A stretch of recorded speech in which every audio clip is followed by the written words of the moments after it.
Hello? That was too close. You were almost to Resident Evil 6. You think I don't know how to f*** you up?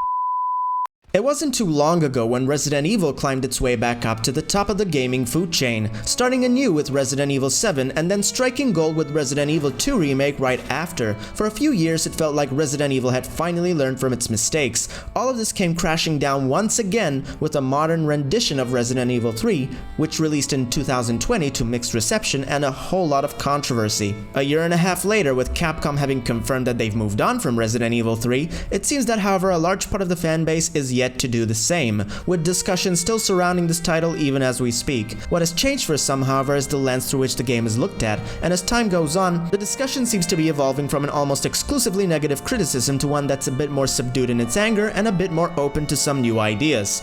And we're diving right in. Now's the time to grab some snacks and perhaps a warm and cozy beverage to settle into the Halloween spirit, because we are heading back into Raccoon City one more time. Like the video, subscribe, ring the bell, and enjoy the ride. Hello? Jill, are you okay? Brad, is that you? Listen, you gotta get out of there. What are you talking about? I don't have time to explain. You gotta get out of there right now. Alright, let me grab my...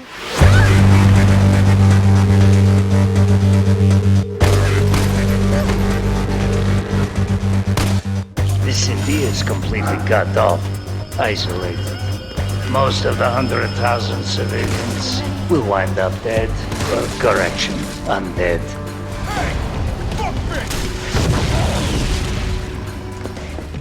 Here's Carlos. I'm Sadie. Come on.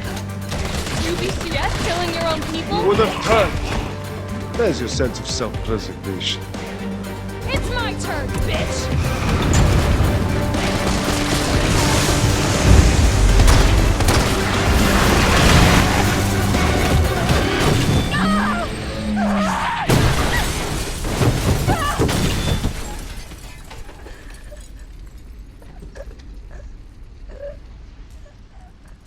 We need help. My men cannot do this alone.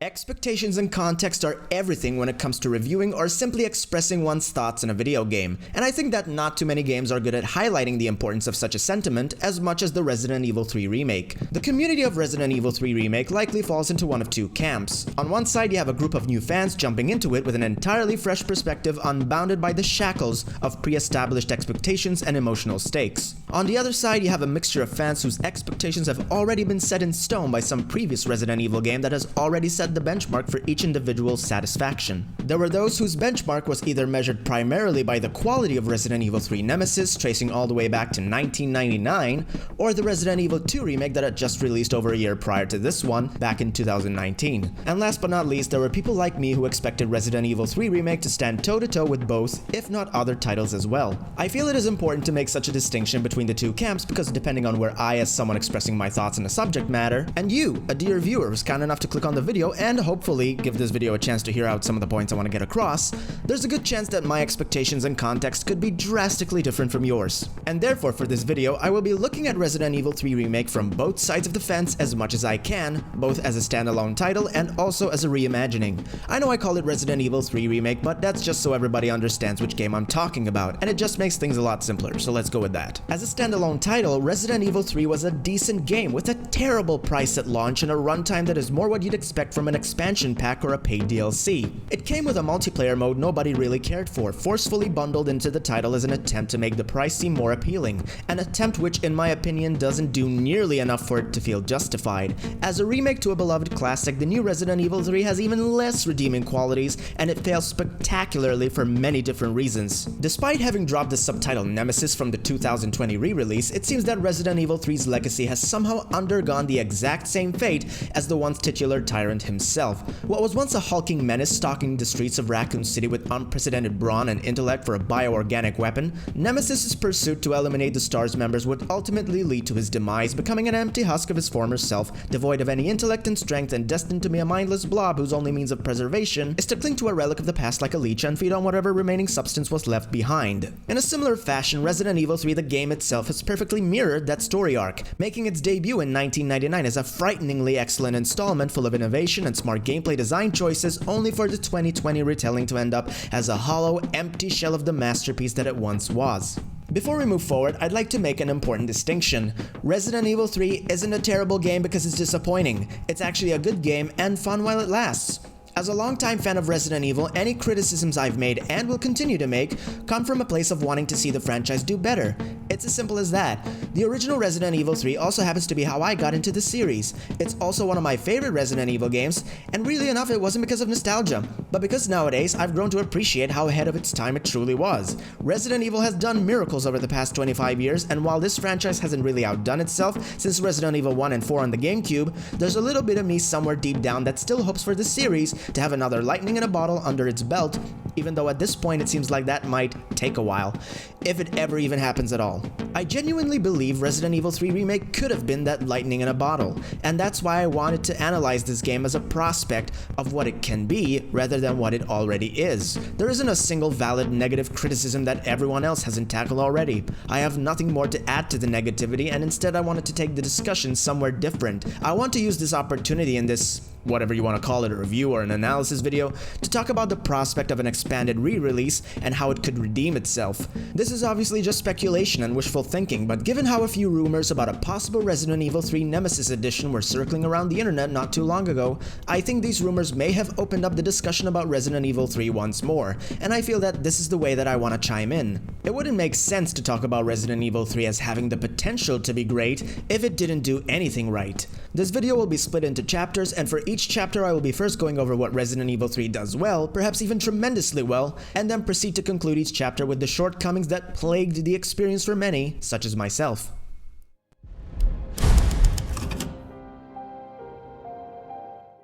Okay, so presentation, what do we have here? Let's start with the good stuff.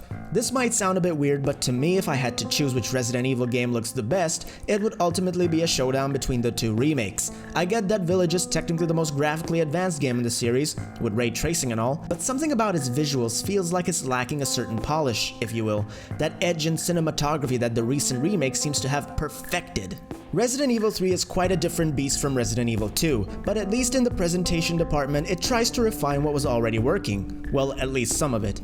Even here in the presentation department, which is easily Resident Evil 3's biggest strength, there's already a sort of one step forward, two steps back approach that is easily noticeable. Resident Evil 2 Remake was and still is a drop-dead gorgeous game, but it was quite limited in its use of colors. Resident Evil 3 though sports a much more interesting color palette, which you can notice almost immediately when starting a new game. Destruction and chaos aside, the colors in Raccoon City really pop and paint a vivid picture that this used to be a nice city, or at least a nice district within the city to live in. Neon lights bouncing off of the shop signs, movie posters, billboards, advertisements, the streets, alleyways, and brick walls, and reflecting off of the sharp and crispy tarmac textures and the puddles that you can almost imagine the wet smell and humidity in the air. That imagination would sound pleasant if it wasn't for the endless amounts of garbage and dirt that the streets are caked in. This is something the streets of RE2 were severely lacking, and while fixing this problem in Resident Evil 3 kind of creates an error in continuity, it is still a nice touch. Besides, these elements are somewhat necessary to evoke a sharp contrast between the peaceful Raccoon City of just a few hours ago versus the hopeless cesspool that it has suddenly turned into. The environmental storytelling is quite decent, although not exactly outstanding, but it gets the job done. Another thing Resident Evil 3 improves are the surface reflections. RE2 had a really weird jitter to the reflections that you could spot from a mile away, but in Resident Evil 3 this distraction is reduced to a point where it's not even noticeable unless you try to go out of your way and look for it, especially if you compare the Nest labs, the sci-fi looking Umbrella lab you'll visit different sections of in both games. The lab feels more sterile and reflective this time around, which makes the increased level of polish in the reflections all the more welcome. Explosive red barrels make a return from the original game, and explosions feel satisfying, leaving zombies burnt to a crisp in the aftermath. It's quite funny how the zombies are the ones trying to devour the main character, but they end up like a hot summer barbecue in the end. Well, that's karma for you. Character and enemy animations are incredible, at least on the standard and hardcore difficulties. Jill runs slower here than in the 1999 version, but she does feel more natural when running around holding a firearm to the side and wearing tactical gear. I miss how fast and agile she felt in the original game, but I can appreciate the details that have been added to her movement. At the very least, she runs more naturally than both Leon and Claire in the Resident Evil 2 remake. Carlos works quite differently in this game. His movements feel a bit weird to look at, but while playing the game you can really feel that this is a strong fucking dude armed to the teeth with military equipment. Carlos reminds me a lot of Chris Redfield from Resident Evil 5, but feels a bit more grounded and less of a bolder, punchy superhero. Speaking of punching, Carlos' special move isn't a dodge, but instead devastates anything standing in the way with a Falcon Punch. I don't know why these melee attacks work on Lickers and Hunters, but damn, it's so cool. I always liked Carlos even as a goofy 90s pretty boy who felt like a boy band singer pretending to be a soldier, but I would be lying if I said the new Carlos isn't one of my favorite Resident Evil characters these days. It is an amazing comeback and easily the biggest character improvement ever made to Resident Evil 3. I'm actually shocked at how they make Carlos so badass and fucking likable. There you are, dickbait. When it comes to the storytelling, I think the biggest contributor is the cinematography. The camera work in these cutscenes is phenomenal, probably even better than the Resident Evil 2 remake. Whether or not these scenes actually hold any emotional weight is a different story, but for what there is, the cinematography is just marvelous. Especially when it's a cutscene full of dialogue, the close-ups on each character reveals an insane amount of detail in the face, the skin textures, the muscle movements, and it really helps to sell the actors' performances. Particle effects in the environments are scarce, but when they are utilized, they make a picturesque location come to life. And given how RE3 has more saturation and usage of colors, I'd say it looks even better this time around. There aren't that many letdowns in the presentation, but here are some nitpicks. Right off the bat, when you start in Jill's apartment, you can tell this section was rushed and that the game wasn't built with first person in mind. While the apartment is chock full of little details you can appreciate, such as giving a small vertical slice of what Jill has been up to since the incident, and a bit of what her personality consists of, there's a whole lot of ugly and negligible textures that just rear up their ugly head in this interior. I get that the game wants to get straight into the action, but the apartment was a perfect opportunity to let the character and world building and environmental storytelling to have a moment in the spotlight. Instead, it's just a few notes that spell it all out to the player, or fake scraps of paper with textures that look more like something Jill would use to wipe her tears after making advances on Chris at a staff party and the poor son of a gun can't take a hint, rather than, you know, something she'd actually read. We have barely just started, and cutting corners is already the most prominent theme in all aspects of this game's design. Zombies also feel rushed, with most character models just being reused models from Resident Evil 2. There's barely any new zombie models, if at all. I guess the parasite zombies count, but even those feel a bit rushed.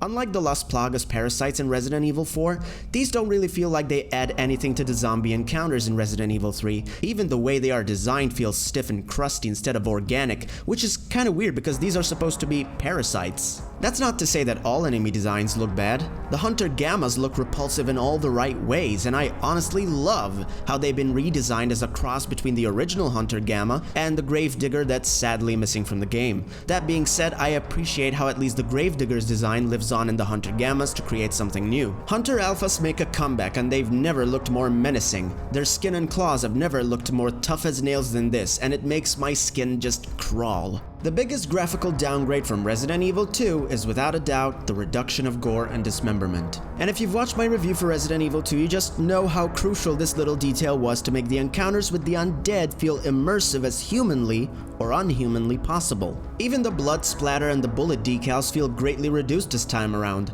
You no longer get the sense that your puny little handgun is slowly eroding the flesh and muscle off of the undead's seemingly bulletproof bones. Dismemberment still exists to a small degree, but the game adds a weird blur effect to whenever this happens to compensate for the lack of a convincing feedback whenever this triggers. It's pretty obvious that the blur effect is used to mask just how underwhelming the impact would feel without some sort of visual cue. It's supposed to make you feel more powerful when you pull off these critical shots, but it just comes across as so artificial. Something that keeps consistently being a nuisance in this soft reboot era of Resident Evil is the over-dependence on too many recycled assets. Apart from using the same zombie models, we've also seen the exact same bolt cutter since Resident Evil 7 and the same Desert Eagle from Resident Evil 2.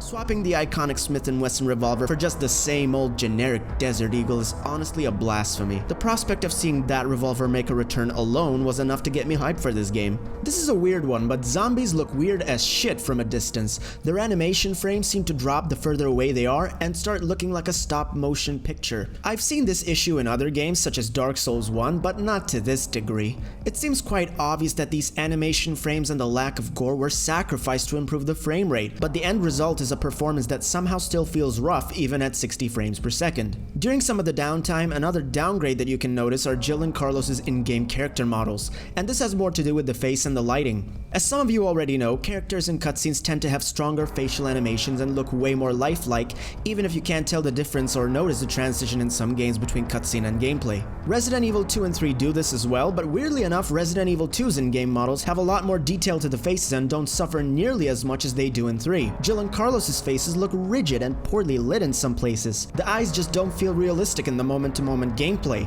Not that it matters most of the time, but when you stop for a breather and just want to take it all in, you can't help but notice it. Frankly, the eyes look dead, and it really shatters the illusion when you try to stop every once in a while to look at the minute details. It's really weird because oddly enough, the skin on these character models have more of a lifelike glow than ever before. Unfortunately, this is a game that desperately wants you to keep moving at a breakneck speed rather than to stop and take it all in, and small little details like this give it away. Nemesis' design is a mixed bag. I know he's wrapped in garbage bags, but no pun intended. I actually like the overall design, but I just cannot take his face seriously. The crooked nose is disturbing in all honesty, but the comically long teeth?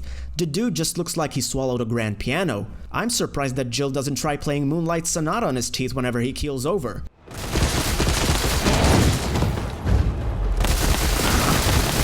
No.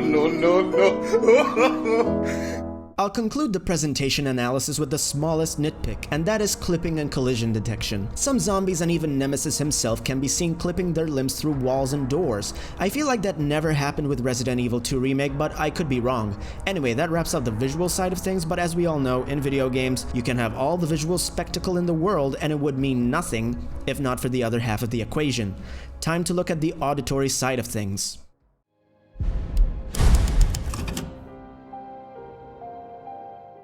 RE2 Remake did a fantastic job with the immersive sound design, but it ultimately was a letdown when it came to the incredible music that this series usually delivers on a constant basis. Resident Evil 3 Remake remedied this problem and keeps the original soundtrack from the original game. And it's not like how RE2 lets you buy a DLC pack to swap back to the original soundtrack.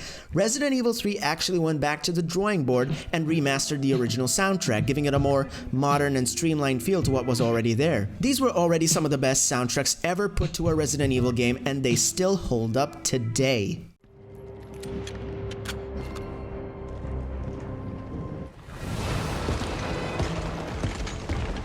There are some nice alterations here and there, but the change that stood out to me the most was the inclusion of a new track called the Laboratory theme.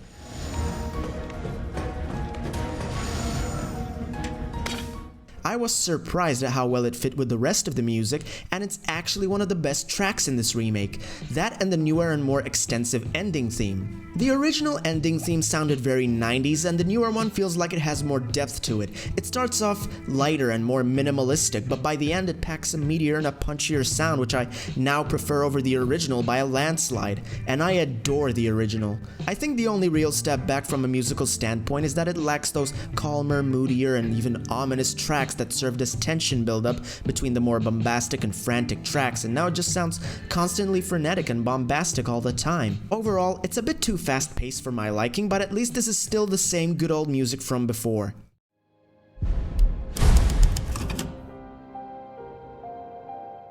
Let's hit this one off with the voice acting first. But we need help. My men cannot do this alone. All right. I'm in. But I am on their side, not yours. Oh, hey. It's cool. We all want the same thing. Thank you, Jill. Oh, stars, this soft. No wonder so many of you dead. And what are you, UBCS? Killing your own people? He would have turned. There's your sense of self-preservation. Now here's a weird fucking door. Leave it. We're here for Bard. Morning, sunshine. You saved my life. I sure as shit didn't. That was all Carlos. He carried you here and he treated you himself, crazy bastard.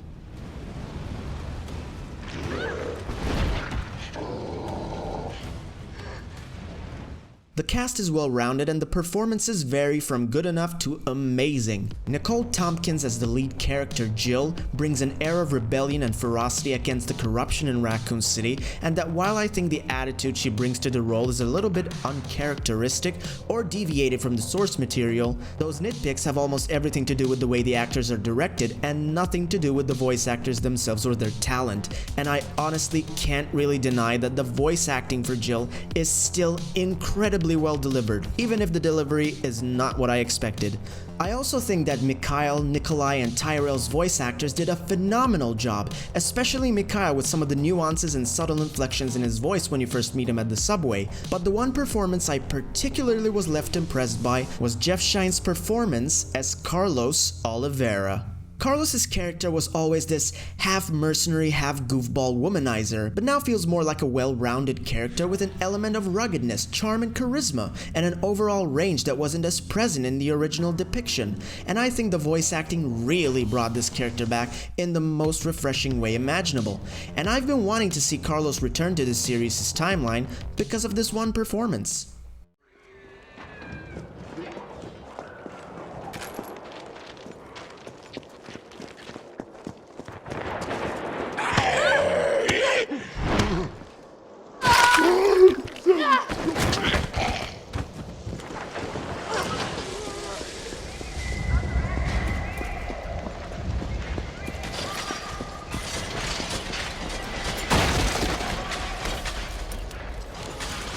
Moving on to ambient sounds, Raccoon City actually sounds as small as it feels, which is significantly smaller than the original, which that in itself was already a claustrophobically small maze to begin with. But the keyword here is maze, as despite the claustrophobic setup, it rarely ever felt like a small map. Oddly enough, the town feels like it has more sound coming from outside of the district rather than from the streets themselves. You can sort of hear the night breeze flowing in the air, but it's all clouded by the sounds of fires engulfing the immediate vicinity, and the undead shuffling back and forth or just standing in one spot moping on and on for the rest of the night. There's also this sort of muffled sound coming from the distance, sounds of megaphones and citizens fleeing for their lives, driving out of town, or some poor sobs kicking and screaming and begging as they turn into a Jill sandwich. And speaking of Jill, let's talk about how the main characters sound when you put yourself in their shoes. I really like the footstep sound effects of this game. You can feel that sensation of heavy boots hitting the ground as each foot absorbs the weight of all their tactical gear. It's even more apparent when you take control of Carlos. The footsteps feel on par with Resident Evil 2, but overall I'd say the sound is not as rich or teeming with ambience as the Resident Evil 2 remake, or even anywhere near as close as Resident Evil 7, but it's still pretty good. What's not pretty good are the gun sound effects.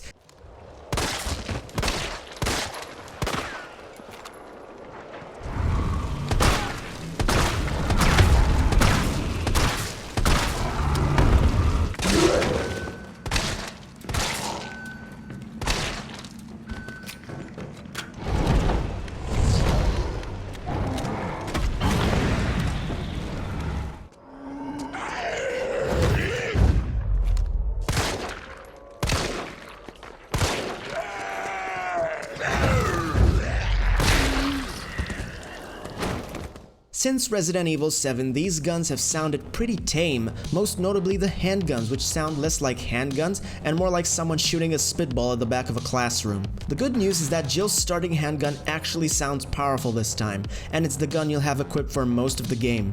Unfortunately, the other handguns all sound the same as each other, and the same as the handguns in Resident Evil 2 Remake, aka underwhelming as shit.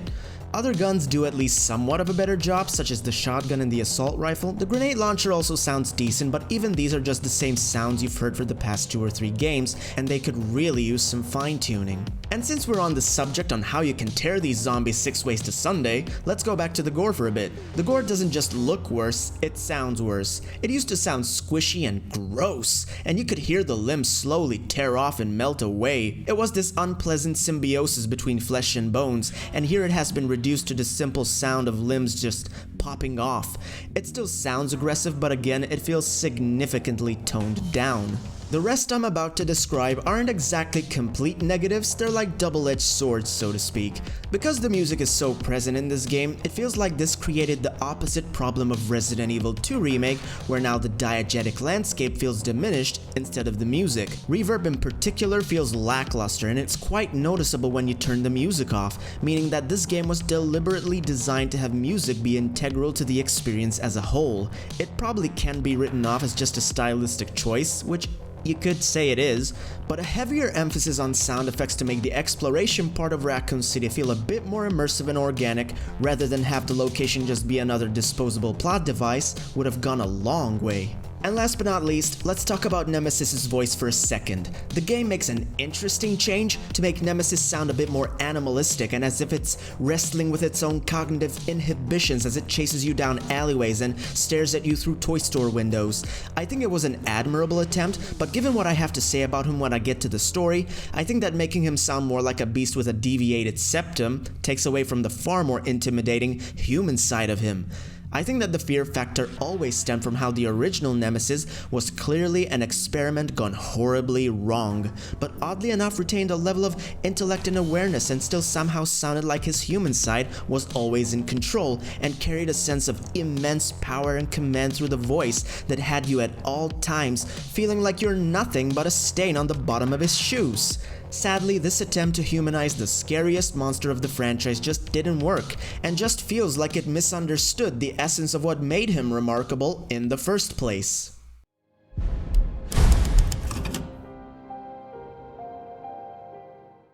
The best thing about the gameplay in Resident Evil 3 is the glorious dodge button. This is hands down the best dodge mechanic the series has ever had, and it blows every previous attempt out of the water.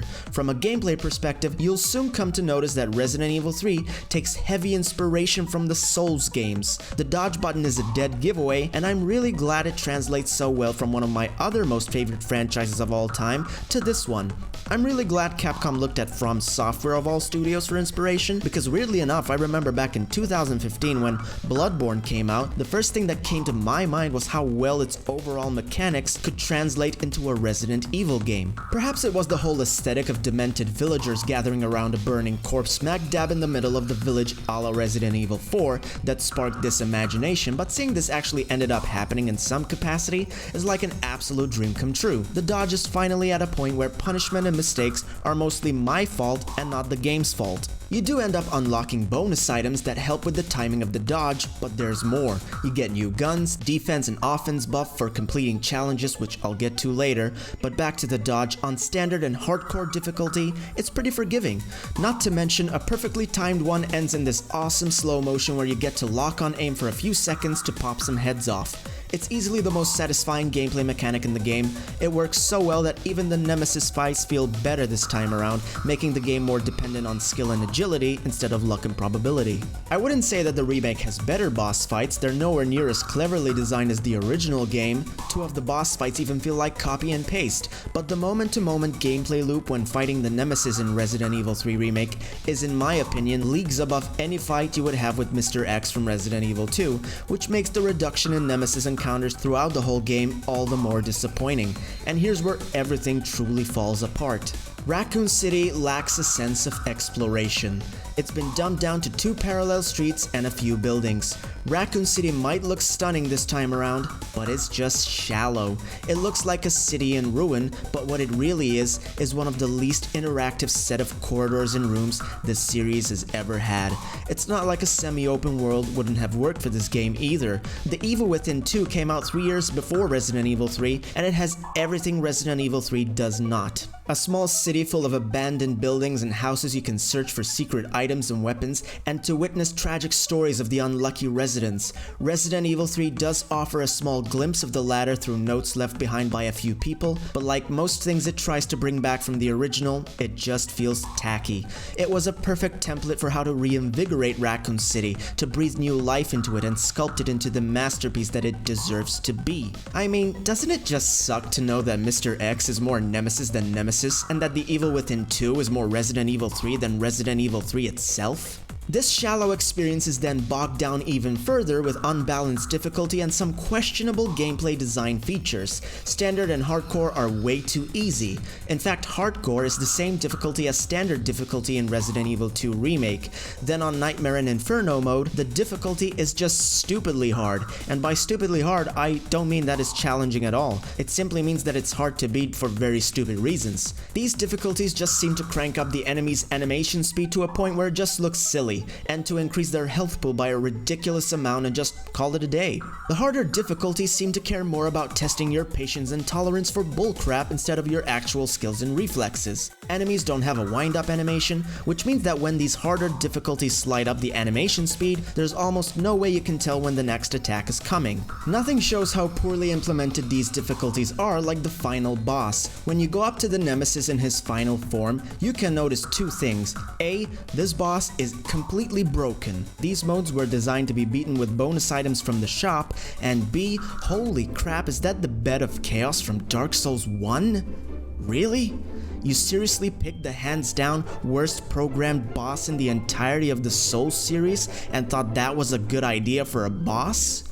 You could try to learn the attack patterns, but the faster attack animations create a brand new problem, and that is stun locks. As if the lack of telegraphing attacks wasn't enough, failing to dodge them leaves you stun locked and you die in 2 or 3 hits, which makes it even worse because if every time a hit is going to stun lock the character to death, might as well just make it a one-hit kill and make it quick. But instead, now we have a one-hit kill spread over 2 to 3 attacks that you just cannot escape from and nothing you can do about it.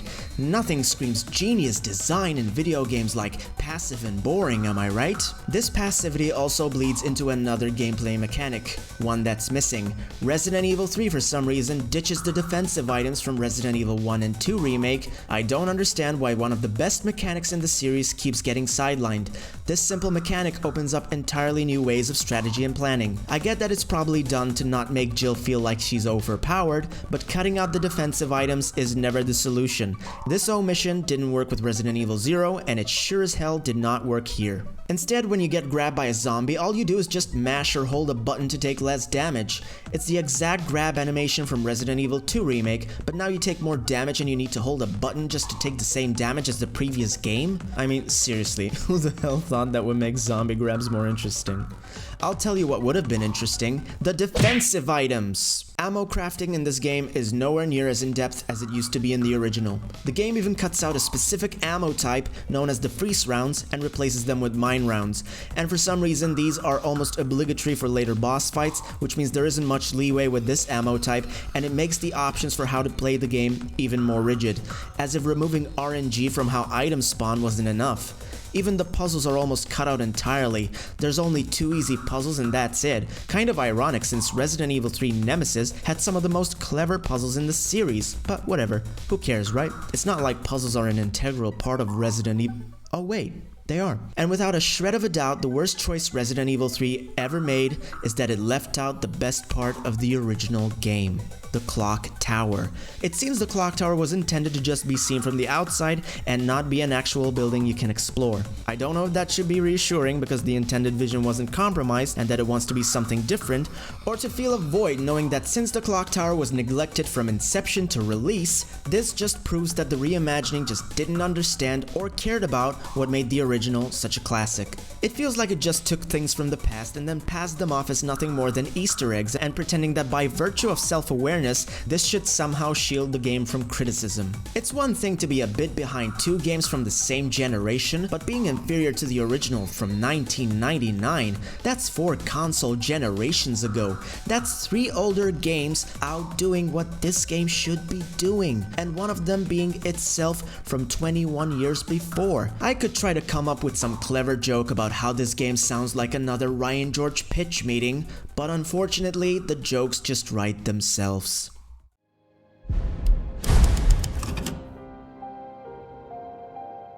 So here's a quick recap on Resident Evil 3's story. Resident Evil 3 starts before Resident Evil 2, right when the outbreak hits and spirals out of control. Jill Valentine, protagonist returning from Resident Evil 1, has never been the same since the Spencer incident. Her life is a mess, and so is her apartment. She suffers from horrible nightmares, doesn't sleep much, is on a crap ton of meds, and her bedroom desk has more files, pictures, and notes pinned to the wall than a procedural drama. She suspects Umbrella has the RPD in its pockets, and she's been trying to uncover what's going on while keeping a low profile from at home. One night she gets a phone call from her colleague Brad Vickers, the guy who left her in a chopper back in the Spencer incident, telling her to get out of her apartment immediately. The phone call is cut short when Nemesis breaks through her apartment wall. Jill barely escapes with her life, and from here on out she has to find a way out of the city. You have a reunion with your old friend Brad, which is a short-lived one. Then you meet Carlos and the UBCS platoon at the subway station. You go back out into the city to get the power up and running, then the train ride goes to hell and everybody who isn't important just dies. You fight Nemesis outside of the clock tower, you get infected, turns out Nikolai was the soldier Mikhail suspected to be a mole, and now he's the villain. Carlos takes over for a while and searches the hospital for Jill's vaccine and for Dr. Bard, who the UBCS wants to take into their custody. Unfortunately for this doctor, it was already too late. We can all guess who's responsible for this. But at least Carlos finds the vaccine in the office, so he heads back to Jill to administer the cure. After that, we switch back to Jill ready for one last fight, as we dive deep into the Umbrella rabbit hole that is the underground nest lab beneath the hospital. Jill creates a sample of the vaccine, finishes the Nemesis once and for all, reunites with Carlos, the two fight Nikolai, Nikolai destroys the vaccine, the two leave the city on the last helicopter, leaving Nikolai stranded, and a missile swoops in and obliterates Raccoon City off of the face of the earth. Jill and Carlos witness this tragic outcome, and Jill swears to bring Umbrella down. Roll credits. This is where Resident Evil 3 falls completely apart for me, and I'm sure for a lot of people.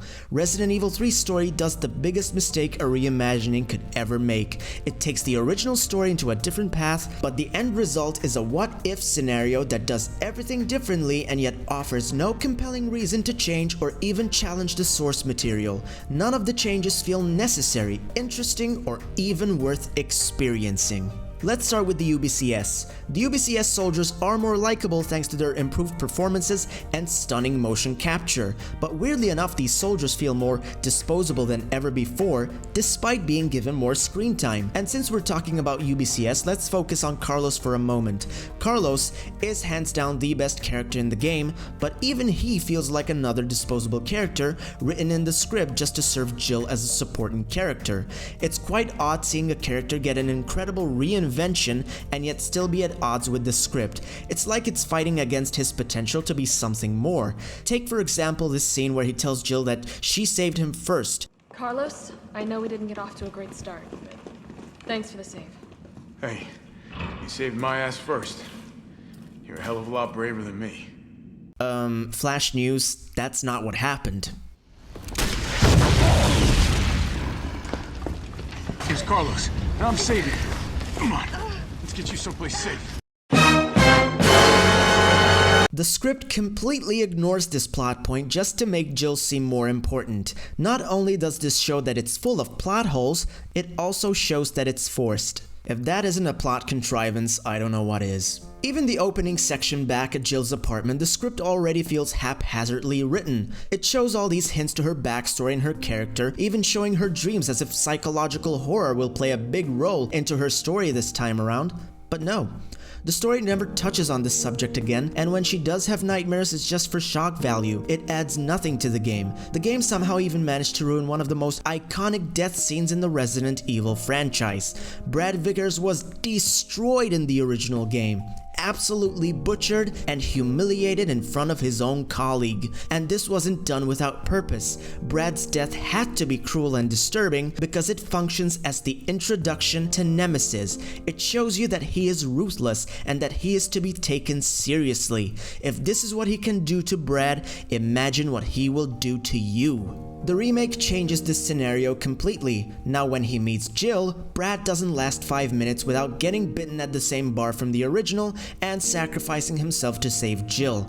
I get what this scene was trying to do, making Brad sort of redeem himself by showing an act of bravery and self-sacrifice for once in his life. On paper, this is an admirable change, and given how he died like a chicken in the original, this would have made for an interesting character development. The problem is the game doesn't let the character breathe. There's absolutely no breathing room to see Brad have a character arc when he changes from a selfish coward to a redeemable hero and loyal friend. The game just drops him right in front of you and he immediately dies off screen. What's even worse is that Brad just has as much screen time as a zombie. The only real decent thing about Brad's story this time around is how he is confirmed to be the one who bites Marvin Branagh from Resident Evil 2. I guess you can say that's a cool way of linking the two games, but in all honesty, I really didn't need to know who bit Marvin. I liked the mystery of it all. Marvin shoots Brad multiple times and can see with his own eyes that Brad is already infected and a lost cause. He tells Brad he is sorry and Brad mimics the word sorry, and then Marvin drops his guard for some reason. I get that this is supposed to be sentimental, but it doesn't mean that Marvin had to act stupid and just stand there. I mean, in what universe did Marvin think that there was gonna be something good to come out of this? What was he expecting? That they were gonna shake hands, make up, go to the Winchester, have a pint, and wait for all of this to blow over? It would have made a lot more sense if Marvin got bit and then he started shooting Brad. Then when Brad struggles to say the word sorry, Marvin just doesn't have it in him to shoot him and then runs back into the station. That would have been a way more powerful scene for me. But even if this got fixed, it wouldn't matter if the next thing doesn't get fixed as well. For some reason, the game decides to have Carlos visit the station instead of Jill, which means that Brad gets put down by Carlos and not Jill. Why? Carlos has no emotional attachment or history with Brad. As a player, you feel absolutely nothing except for maybe pity when putting him down and out of his misery. This was the perfect moment to bring Jill back to the police station, just like in the original. The game could have played around with this scene. Maybe she could have made a visit to the station to pick up some things from her desk or check the armory for any weapons left. You could have stumbled upon Marvin at the West office and get to know how the two of them got along at work, maybe even outside of work. Maybe even have Brad struggling not to turn into a zombie as he chases Jill around the police station. Have Jill express her regrets as she hears him desperately trying his best not to turn. And even if he's already turned, you can still show this. It would have been such a poignant moment if we saw Jill see her old friend lose his humanity. It would feel like the Spencer incident all over again. It would just break her. I would have loved to see Jill forgive Brad for what he had done and then put him down once and for all. This could also have been perfect to introduce opportunities where Nemesis stalks Jill. It was also a perfect opportunity to have Nemesis be the one who broke the bathroom wall. You know, the one fans were hyping up to see happen for a whole year and a half. But no, of course it had to be a generic explosive to break down the wall. Talk about not reading the room. Oh, and by the way, since when is the Nemesis such a clown? I get that maybe the remake wanted to focus more on Jill, but that completely misses the point. The most interesting thing about Jill in Resident Evil 3 is how she outsmarts and comes out on top against the Nemesis. He is nothing but an inconvenience in this game. This game tries so hard to make the Nemesis look cool and intimidating, but falls flat because of the stupid decisions demanded by the plot for the sake of pointless set pieces.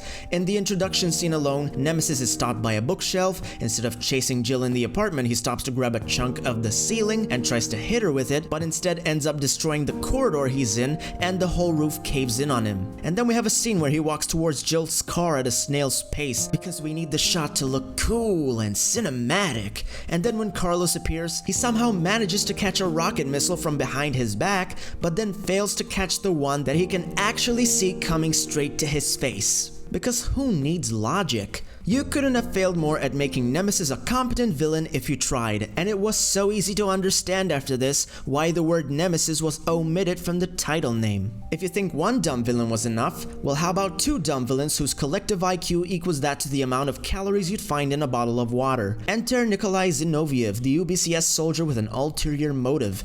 Go back to the subway station. We don't need a bleeding heart like you getting in the way. Nikolai, how are we doing? The town's crawling with those freaks. No chance of fighting our way out of the city. Why is she here?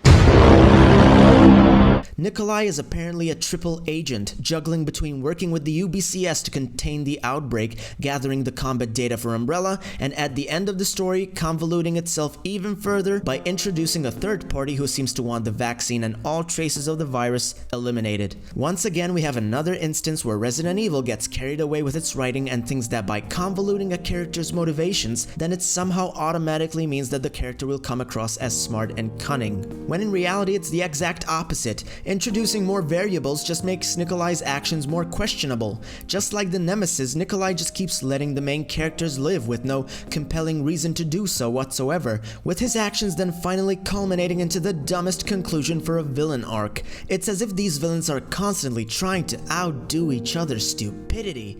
It strips away all the guile his character had in the original and is now reduced to a one-dimensional moronic equivalent of an old-fashioned Bond villain. Which is a shame because, again, Nikolai's performance is really compelling, but the actions made by the character just feel like the performance ends up going to waste. The intro as well is just B-roll footage of news anchors and reporters investigating Umbrella and suspicious activity in the city. It feels so lifeless and bereft of the heart that the original's introduction had in spades. And the ending is just as soulless. To me, it lacked all kinds of emotional resonance. There's no genuine buildup of the tension and the struggles that Jill had to face before, making the ending feel anticlimactic this time around. It's just a non-stop action fest full of dumb fun and cliches that borderline felt like Resident Evil 6 at times, and while it's not that bad, the fact that one can even make such a similarity, that alone should be a red flag. And last one, but certainly not the least offender, the "You Want Stars" line was ruined.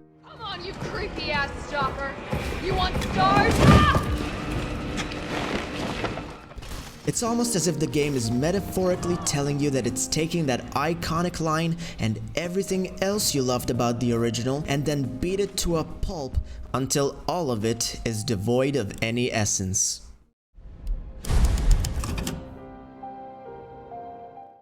I've said this in my Resident Evil 2 review and I'm gonna say it again. Resident Evil deserves better writing. I'm not asking for a deep character study like Red Dead Redemption 2, but I still want this series to try to make its characters interesting somehow. The characters just never evolve or go through any real story arc, or at least not one that's worth experiencing. Resident Evil is a story-driven franchise and it needs to do something about it. It's not fair on the actors to deliver top-notch performances that are then held back by the quality of the writing. Resident Evil has already come a long way when it comes to the voice acting, and it is time for the writing to start catching up. The tragedy of Resident Evil 3 is not that it's a bad game, it's actually a decent game that doesn't even try to live up to the legacy and innovation set by the original, and it's not even trying to keep up with the contemporary survival horror games either. It sits in a weird spot between a glorified tech demo and a disappointing, shallow hint of something greater. It reminds me heavily of the Order 1886, in the sense that it feels shallow like a tech demo, but also filled to the brim with untapped potential and not worth the price at launch. But that doesn't mean that it's not worth checking out at a sale or a deep sale.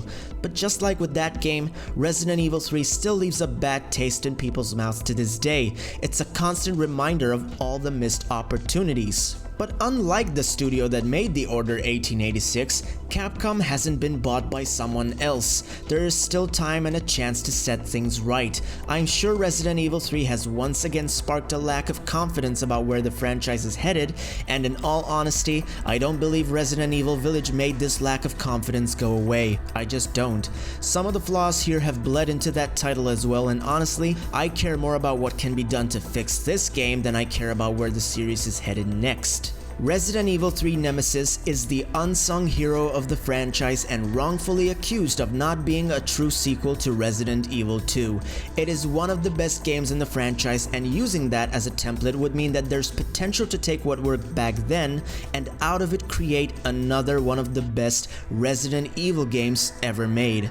Resident Evil 3 Remake needed an if it ain't broke, don't fix it approach, and it needed to learn more lessons from Resident Evil 2 and how that game was successfully translated into a retelling for a modern audience. With the new trend of re-releasing games from past gen with refinements and bonus content and then labeling them as director's cuts, of all the games in the world that are getting the director's cut treatment, I seriously cannot think of a better game that would benefit from such a booming business model than Resident Evil 3. I'm not condoning the idea of companies getting away with selling a bad product twice. However, I think that people who deep down see the potential in a game to be something greater can someday hope that these games actually get a second chance at finding success. I think that is just as important. Some games do deserve that second chance. And it's not like this hasn't been done before with Resident Evil. Resident Evil 1 on the GameCube was a love letter to the original, rebuilding everything from the ground up and elevating it into the stratosphere with a countless amount of improvements. In a sense, the Resident Evil remake is the real director's cut of the original vision. Code Veronica also did a sort of a director's cut.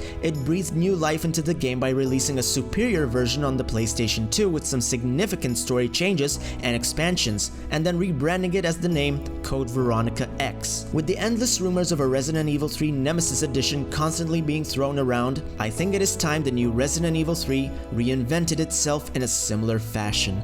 Resident Evil 3 has the potential to surpass Resident Evil 2 because it is superior in controls and movement and cinematic production value.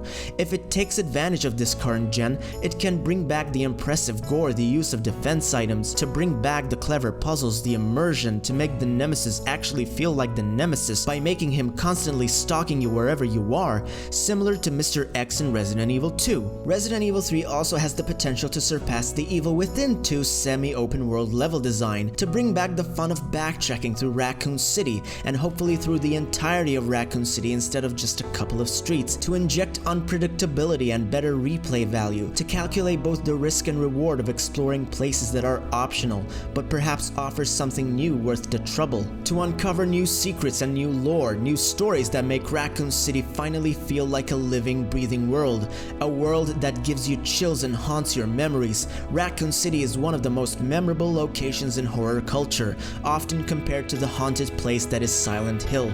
It couldn't be more different, and yet it is almost just as revered. It deserves to be explored and to come to life, if not for itself, then for its 1999 counterpart, and for Silent Hill, a franchise that just doesn't have the same luxury anymore. The game deserves to be lived on, and I for one think that a director's cut, or the aptly named Nemesis Edition, is the best chance that it's got. To paraphrase the words of Jill Valentine, this could be Raccoon City's last chance, and her last chance. Her last escape. And with that, the Raven draws to a conclusion. Thank you so much for watching, and I'll see you next time. You want scars? I'll give you